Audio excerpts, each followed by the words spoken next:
Hello guys, চলে এলাম নতুন একটা আনবক্সিং ভিডিও নিয়ে। আমি অ্যামাজনে কয়েকটা জিনিস অর্ডার করেছিলাম, তো সেগুলোই এসছে। দেখতেই পেলে একটা বড় বক্স, একটা ছোট বক্স। এটা হচ্ছে ছোট বক্স।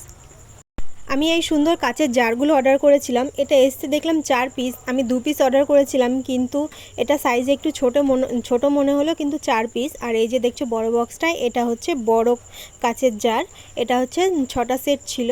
আর এগুলো 1000 ml এর। খুব সুন্দর এগুলো। প্যাকেজিংগুলো দেখলে কতটা ভালো। আমি মিশোতে কয়েকদিন আগে একটা কাচের জার অর্ডার করেছিলাম, তো সেটা ভাঙা দিয়ে গেছিলো। প্যাকেজিং একটুও ভালো ছিল না। তো এটা তো দেখলাম খুবই ভালো প্যাকেজিং। এই কাচের জারগুলোর খুব প্রয়োজন ছিল আমার। আর বাড়িতে প্লাস্টিকের জার থাকলে সেগুলো ইঁদুরে কেটে দেয় ঢাকনাগুলো, সেই জন্য আর ওগুলো ব্যবহার করা যায় না। তো এই কাচের জারগুলো আমি কিনেছি। এই যে দেখতে পাচ্ছ, এই ডাল, তারপরে ড্রাই ফ্রুটস, এগুলো রাখবো বলে, জিরে, এগুলো আমার কাজে লাগে।